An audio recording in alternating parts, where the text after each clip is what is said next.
Welcome to Chain Tech, the show and podcast focusing on the latest trends in supply chain, procurement, and logistic technology.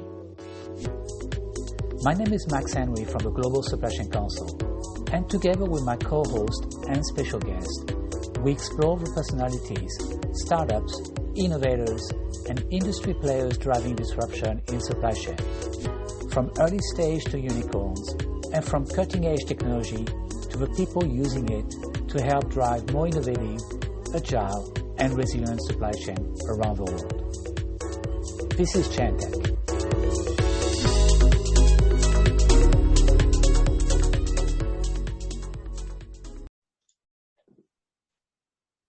Hello everyone and welcome to another episode of Chain Tech. I'm your host, Max Henry from the Global Supply Chain Council, and I'm joined today with my co-host, Niraj Krishna. Hi Niraj, how are you?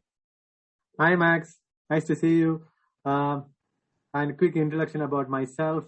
I am Niraj. I head the continuous cost quality leadership function for Jardine Schindler, leading market player in escalator and moving box. And I'm very happy to share this space with you. It's great to have you again, Niraj. So thanks again for joining us for this new episode of the show as we continue to host some of the most interesting Chain Tech founders and discuss the rapid rise of supply chain, logistic, and procurement technology around the world. As we jump into today's conversation, I also want to make sure that you're aware of our Chain Tech platform at chaintech.net that we recently launched. And also, if you are interested to listen to all the previous episodes, you can go to chaintech.show. You will find all the interviews that we have made so far. So today we're joined by a special guest, Jean-Baptiste Clouard, who is the CEO and co-founder of Flowlity based in Paris. Hi, Jean-Baptiste, how are you? Hello, Max. Hello, everybody. Very glad to be here today and looking forward to the discussion. All right, so let's get started. I want to maybe we'll start with your background first. If you could share with us, a bit your journey before starting Flowlity. Maybe let's start with the very early stage where you come from, how did you grow, okay. Where you go, and what did you study previously? Okay, so let's start with the very early. So I'm born in Vire, Normandy, so in the countryside of France. Not a lot of things, a lot of cows, and I ended up studying engineering and applied mathematics. So I did I 2 degrees, one in France and one in the US. So in France, École des Mines, and in the US, it's called Georgia Tech. And I specialized in operations research, so really optimization, applied mathematics, kind of things. And starting from there, I wanted to pursue in that place and that study in that field. And the best place to do that is supply chain technology, where there is a lot of applied mathematics puzzle to solve. And so I joined a company called Quintict, which was a Dutch company at the time. It was not a startup. It was like 600 people, so 500, 600 people at the time when I joined. And so they were launching in France. So I was part of the starting team in France, and that was quite exciting. And I started as a consultant, so I was basically going to industrials or manufacturers, and I was trying to understand their way of working, their way of planning, and trying to then propose a way to do that in the tool. And so I did that for a couple of years. Then I got promoted to product manager and to head of product. So I was responsible of one product at Dassault Systèmes, because in the meantime, Dassault Systèmes, which is a French company, bought Quintict. So I was responsible of one product that was really focused on S&OP, was really collaborative on planning and also supply planning, long term. And we started the product from almost scratch. So it was not really an existing offer when we started, and I did that 2 years, and we were able then to be positioned as one of the leader in the Gartner Magic Quadrant. Then I said, look, I really liked what I did at Dassault, but I really want also to discover SaaS kind of companies, a bit more modern technology. And so I joined a really fast growing company, which was Anaplan. And I did a couple of, I did 1 year there, really to start to embrace the SaaS world. And then I really wanted to start my own company because, I felt that there was still a lot of opportunities, a lot of things to be done. And I think also I had deep inside me really the will to build a company. So you work with some big players, Anaplan, Quick. What did you realize, and what actually trigger you to start your own company?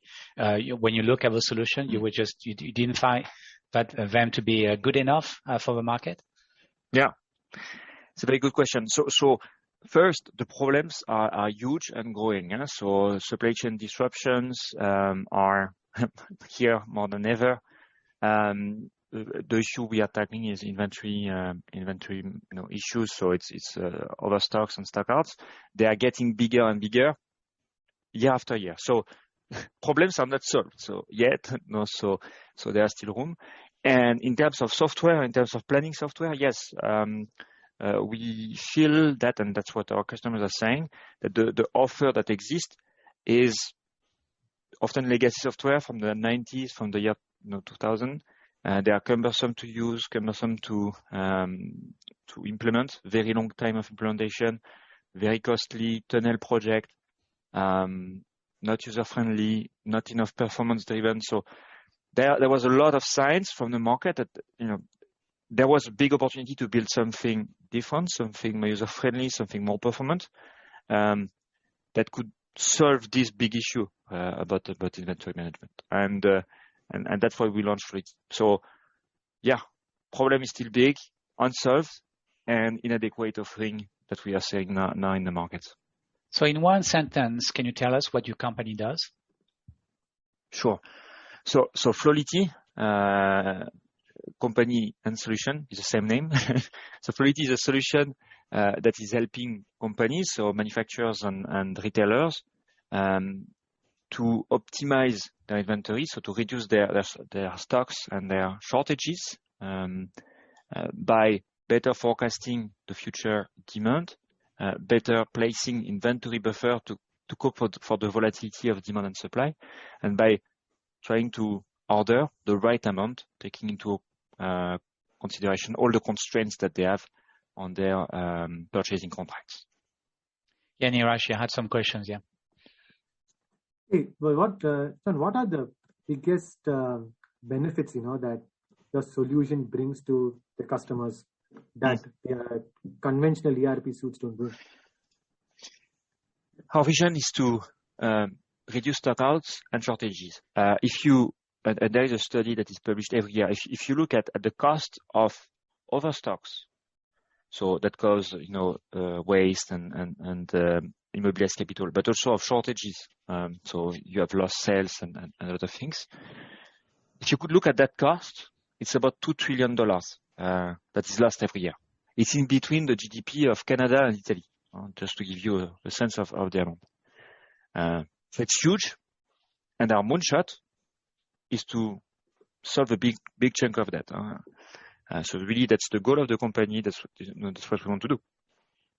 And so consequently, that's what we are bringing to our customers. We are measuring and making sure that at the same time they can reduce their shortages, so have a better availability of product, and we can show that for certain e-commerce companies, for example, we have been able to increase by 10 points. So going from, for example, 80 to 90%, the availability of product.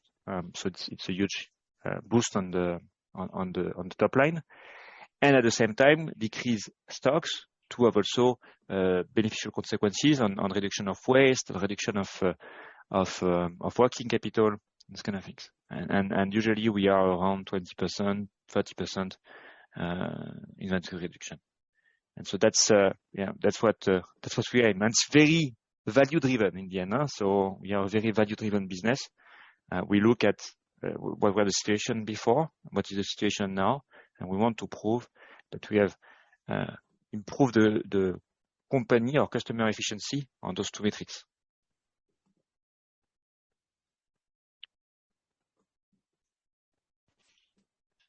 Niraj? Yeah. Okay. So can you tell more about the solution? Does Flowlity interface with the ERP of your clients, or is it a standalone solution? Yeah, no, it's exactly. It interfaces with the ERP. So we are really a planning solution that is plugged on top, usually of an ERP.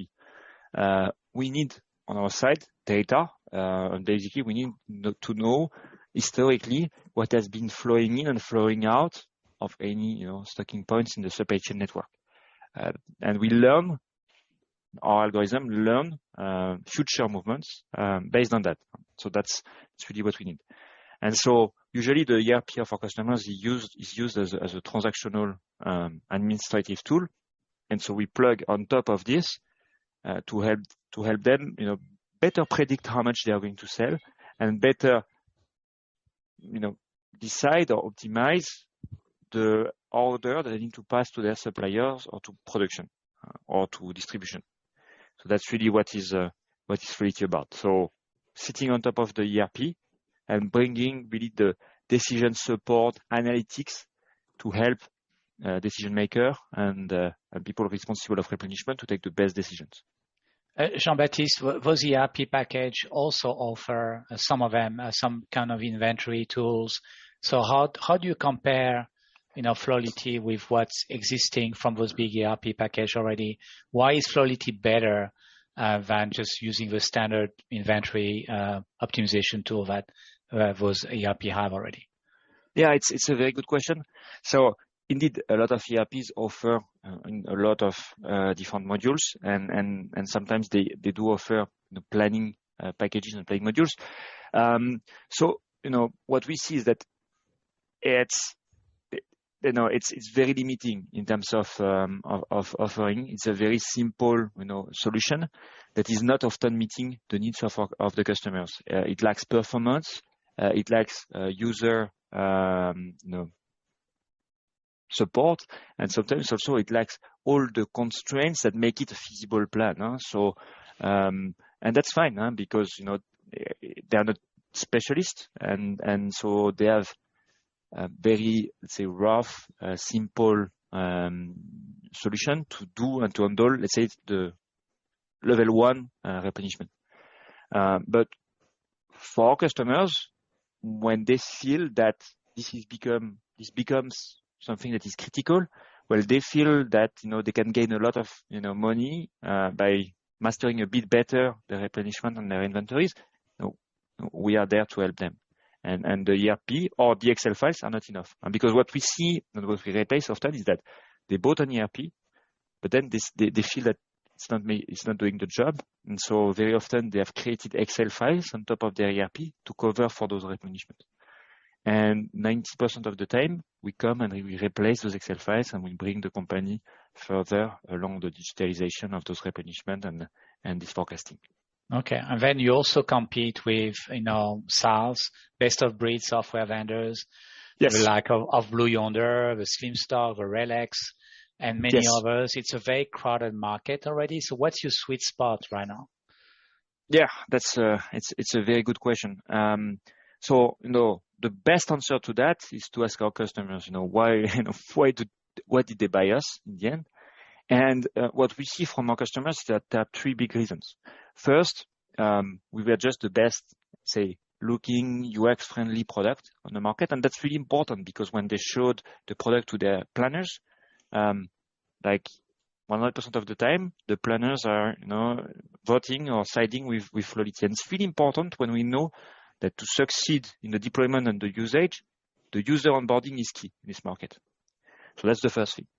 The second thing is performance. We invested a lot on R&D, on PhDs specialized in artificial intelligence and operations research. To go to the extra mile in terms of performance, to do something that the others don't. And And this is leading us further in terms of performance. And when you are a value-driven business, in the end, what counts is the impact of the bottom line.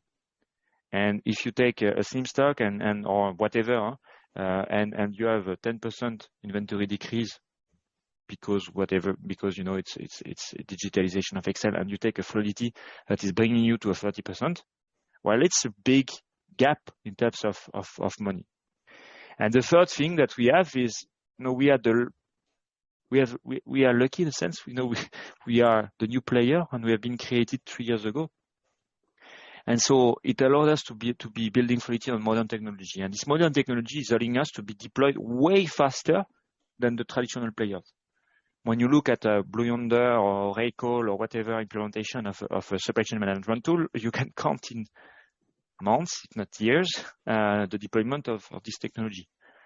It's very cumbersome and very painful. And when you look at the Flowlity, now we are doing it in 6 weeks, 8 weeks for the biggest project. So that's a huge difference. And so, all in all, summing up, our customers are buying us because of better UX, better performance, and faster deployment. Jean-Baptiste, when you're talking about performance, right, there are businesses where, the SKU demand or the flow are not well aggregated. How do you cater these challenges for your customers? So first, we have a very dedicated solution. So, we are not doing all the supply chain, planning processes. So we are very dedicated to inventory management, to reduction of stockouts and shortages. In that regard, what is most important for us is the operational, time frame. Basically, what we are trying to do is to be the most precise for the next replenishment. And in that regards, it means that the forecasting algorithms that we have built have been configured to be the most precise at the SKU level, because it's the stock keeping unit in the end. It's the where you take the decision of keeping stock, replenishing, and ordering. And so we didn't build algorithm to be very precise at aggregated level, at the color, model, whatever levels. I think that's more the focus of SNOP tools, and we are not an SNOP tool. We are really more operational tool, looking at 3, 4, 5, 6 months max of horizon. We can do forecast for after, but that's really where we are going, the 3, 4, 6 months, where we are going to be the most optimized for, to influence really the stock position and to reduce stockouts and overstocks. So very focused on that. And maybe one word, it doesn't mean that we have in the tool the aggregation capabilities. We can aggregate multiple axes. However, the forecasting algorithms have been tailored to be the most precise at the SKU level. Okay, let's go back a bit on the Flowlity as a startup. When you started the company, did you actually bootstrap the business? Did you raise money? What is your current funding stage right now? Yeah. So we started the company in October. So we really started working together with Karim, with my co-founder, on October 2018. And we raised our first round in June 2019. So very early in the company. We had one customer doing a pilot and a very, very first MVP, I would say. Very early. So we raised quite early.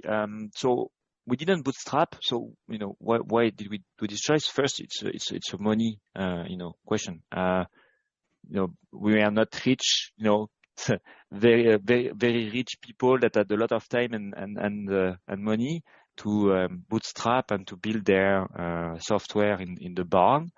So we just had to get money and get paid to be able to live very early in the stage of our company. So we chose very early to go toward that VC road and to raise capital to go faster in terms of building a product, also getting salaries and also building the right tech for our customers.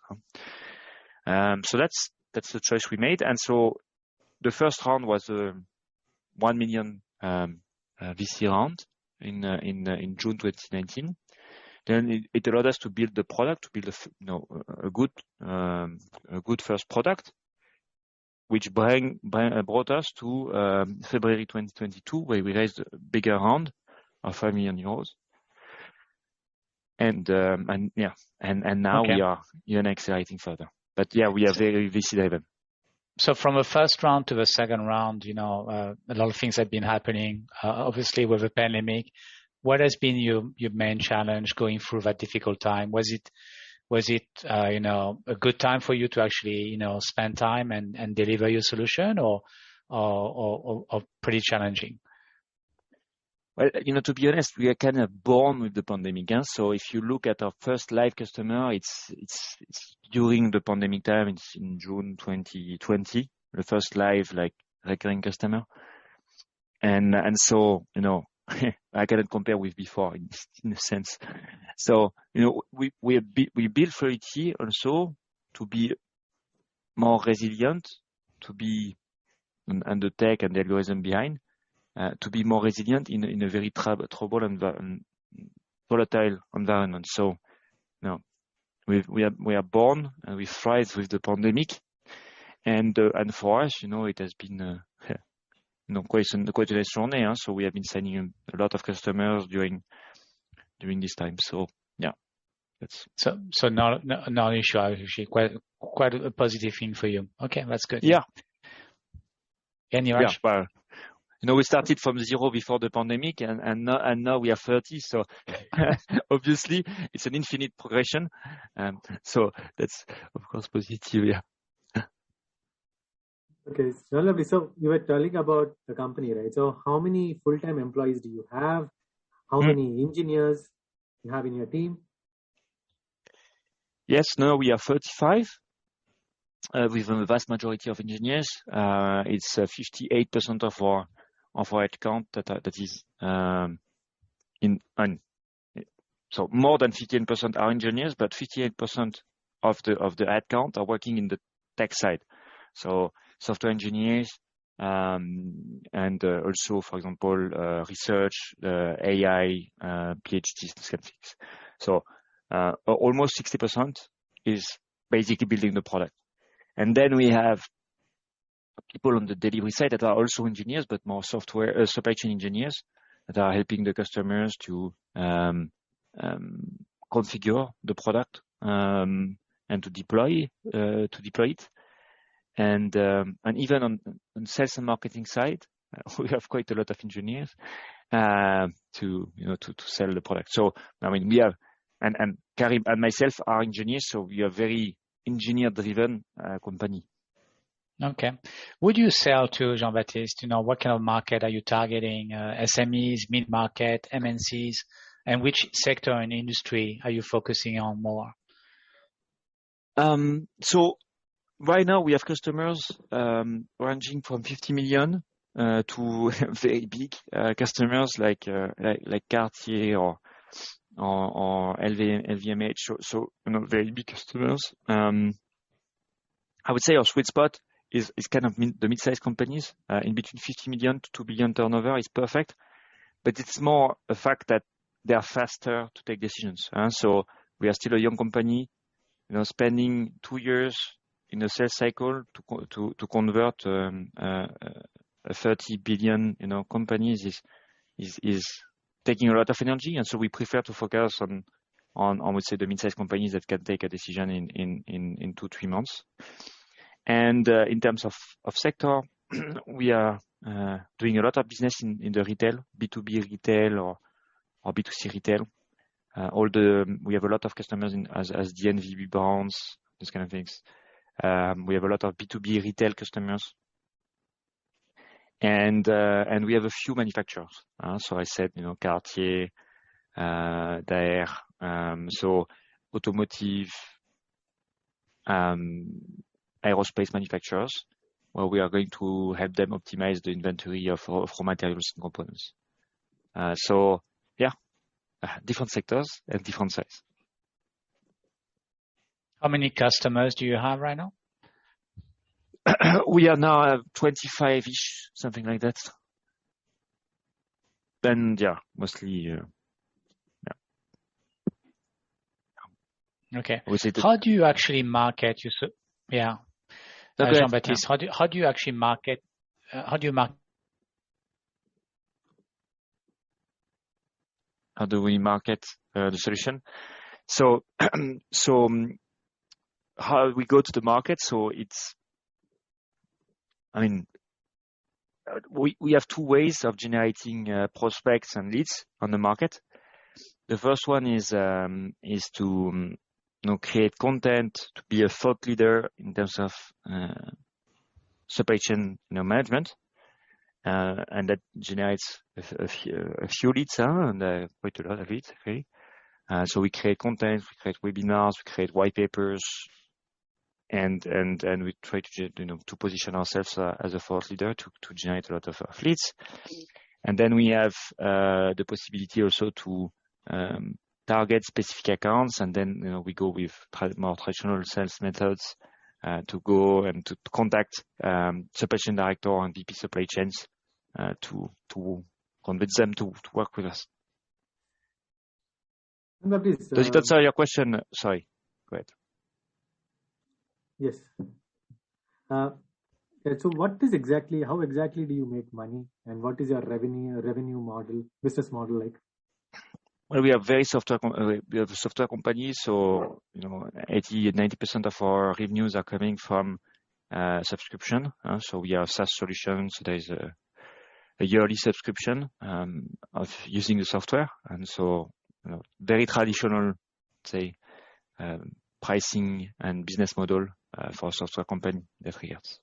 And do you find yourself to be more, in terms of pricing, more competitive than the other solution in the market? Are you more aggressive with pricing? So no. No, we see ourselves as a better software that is bringing more value.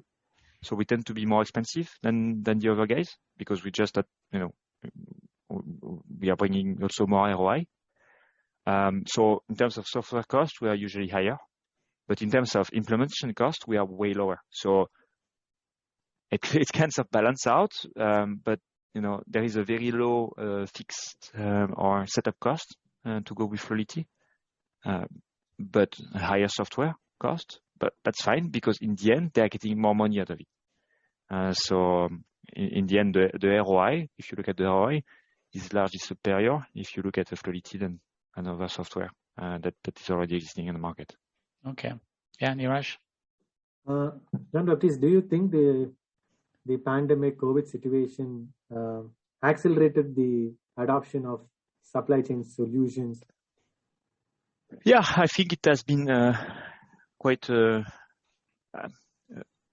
revelator that companies need to invest in digitizing their supply chain operations, for sure. I think there are a lot of CEOs and CEOs that have been suffering from either lack of components availability or from issues with transportation, and when they ask for answers, when they ask for simulations, when they ask for guess on when this is going to be solved, usually the answers are very vague from the supply chain directors, or it takes a lot of time and struggle to come with the answers. And so, yeah, I think it came with there has been a realization from a lot of key decision makers, C-levels, that it's super important to invest in supply chain technology and digitalize the supply chain processes to be competitive and to be resilient for the future. And I think the companies that are not investing right now, in 20, 30 years, with the very volatile and uncertain context that we are facing, they are going to be struggling a lot. Yeah. Okay. So that's. Yeah, makes sense. Yeah. Let's talk about the current landscape of, supply chain and startup in maybe France, for example. Is there a community of those companies? Do you know the founders all over? Because there's been some successful, supply chain logistic company raising quite a bit of fund in the past few years. Do you actually meet each other? Do you meet up, exchange experience within the, Europe or France? Yeah. Yes, I would say the supply chain tech scene in France or in Europe is still nascent as a community. But we tend to have more and more, we are creating content together to the market. I'm having regular calls with a few CEOs that have over supply chain companies. And yeah, so yeah, we are trying to push that community and to make it more active. In terms of the landscape, indeed, so there's been a lot of supply chain startups that have been created. I think that the startups are more on the transportation, on the warehousing on demand, these kind of things. That those have been very thriving. In our sector, in our, let's say, niche, supply chain planning, it has been less a startup field lately, but still there's been a few. So yeah, and yeah, but it takes a lot of effort to build those communities and to make them alive, and so that's what we are trying to do on a regular basis on our side. It's really important. Jean-Baptiste, what is the biggest challenge that you have in your current capacity, and what would keep you awake at night? The biggest challenge, well, there are a few challenges. Of course, first building a startup, building a company is difficult. You have a lot of ups and downs, and you need to live through it. For us, what are the biggest challenges? First, I think we are living in our sector. Buying supply chain planning software is sometimes leading to long sales cycles, which can be a bit painful when you are talking for a company for a very long time and it closed only 9 months after.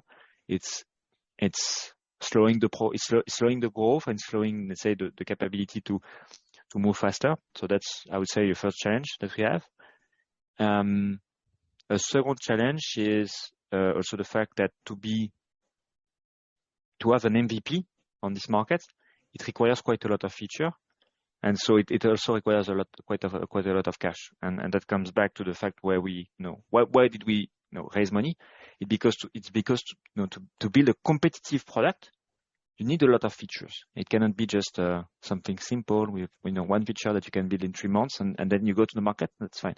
No, it requires a lot of things. And if you're thinking, for example, for us about forecasting and replenishment, well, there is all the constraints you need to take into account, MOQ, lot sizes, the fact that you can group orders, the fact that you need to build forecasting algorithm that are going to be good enough for the replenishment, the fact that you need to build all the safety stock policies, kind of things. So to be software complete, to build an MVP, it requires quite a lot of time and a lot of investment. So that's a barrier of entry that is quite important in the sector. So that's what kind of comes to mind. Okay. So yeah, you talk about investment, and we also heard that there, quite a bit of funding is drying on the startup, whether it's here in Asia or in Europe or the US. Do you think that the supply chain startup will be impacted by the lack of funding as they grow and develop themselves in the coming year? But it's hard to predict. What is sure now is that there is a crunch in terms of funding, especially for let's say, for any types of companies, but for, let's say, in the middle of the growth of the company, Series A, Series B, Series C, there is a crunch right now because valuation have been decreasing on the public stock market for tech companies, and it led to a lot of ripple effect and reduced funding at the moment. Whether it's going to restart in a few months or not, it's impossible to say. What is sure is that the best companies with the best growth, metrics and the very unique offers will, succeed and will thrive. So our job, my job, is to make sure that we are one of those companies. That's it. If we are excellent, we'll get funding. And if you are not class A plus companies, it's going to get a bit more difficult. So we are lucky in a sense because we raised the round just before the crunch, beginning of the year. So we have time and money to make sure that we have the good achievements for the next one. Okay. How do you see your company or solution in 3 to 5 years from now? What do you want to become in the future with Flowlity? So first, I'm never losing sight of our end goals. Our end goals is to help, in a sense, the world to solve this inventory problem that we are facing. $2 trillion lost because of bad inventory management is such a waste of time, money, and investment. It's crazy. And so if we can reduce that by 20%, we already have, done quite a nice job. So that's our goal, and we are building products to achieve that goal. And it's not going to be solved only through the product we have now. And so we need to add new products. We are thinking about adding right now a new one to tackle more tactical strategic planning, but also outside of planning, we need to build new product offerings to solve that. In the end, the goal for us is to be a supply chain technology leader. And we want to be the supply chain technology leader, probably going to take a few years, but at 10 years, we want to be the leader in supply chain technology and in supply chain planning. Okay. Jean-Baptiste, what advice would you give for a new founder who would want to venture into the startup space? I think what I see is that in between the ones that are still here and the one that is not here anymore is first you need to be very resilient. It's hard. There is a lot of crisis. There's a lot of times where you think I'm dead. But if you look really short term, you say that's hard, it's going to be impossible. But if you look back at where you were 1 year ago, 2 years ago, you find yourself that if you push every day, you do quite a lot of improvements. So first, being resilient, getting up and doing the max every day is going to bring you very far. The second thing that I would advise is that whenever it's time for recruitment, for hires, don't count too much on the money, just hire the best. Because there is a compound effect in hiring just the best and the most talented people. If you start hiring average because you have your budget constrained and it's not going to bring you very far. It's going to be harder to bring the company very far. So maybe hire less people, but hire very talented people, and build a company with the best you can find.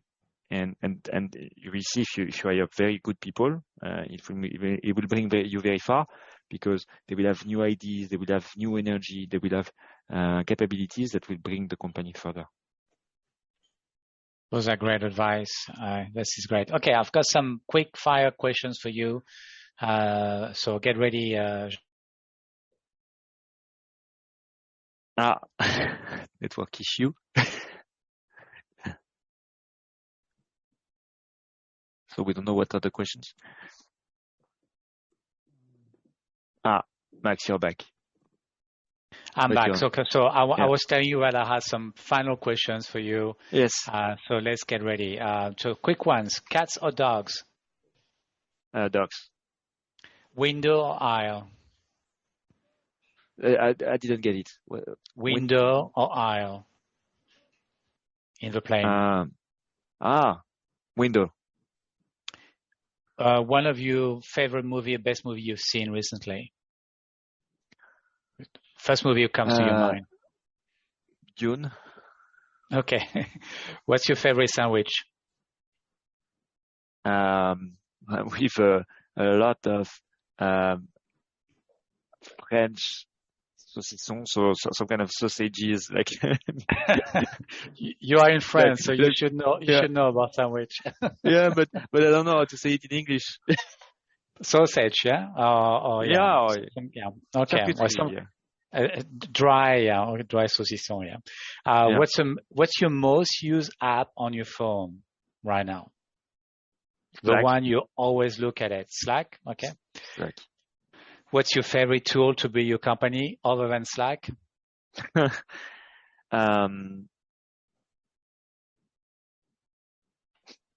Any software that you use to develop or, to... I would say on my end, HubSpot. HubSpot. Okay. Interesting. All right. Describe the rest of your life, like the very end of your life, in 3 to 5 words. What do you think you will be or what you want to do? In just a few words. What's your goal? Maybe after you exit and sell the Flowlity. I'm sure. So I will take maybe 3 months holidays. And then I will get very bored and I will start a new company again, in a very different sector, and probably taking more physical product where you need even more capital, right? So if you exit and you're very successful, you can even raise even more capital. So I will take probably a very ambitious, goal and try to build a new company on this. As you get older. Okay. So building a new company. Okay. This is great. All right. Thank you very much, Jean-Baptiste. It was great to have you. Thanks, Niraj, for supporting me with the interview. So again, it was a good talk. I just want to remind everybody that again, this is a new episode of ChainTech. We were very fortunate to have Jean-Baptiste Clouard, the CEO and co-founder of Flowlity, based in France. I'm pretty sure we're going to hear more about Flowlity in the near future. So wish you all the best, Jean-Baptiste. Thank you very much, Max and Niraj, and thank you for inviting me. It was a pleasure. Thank you.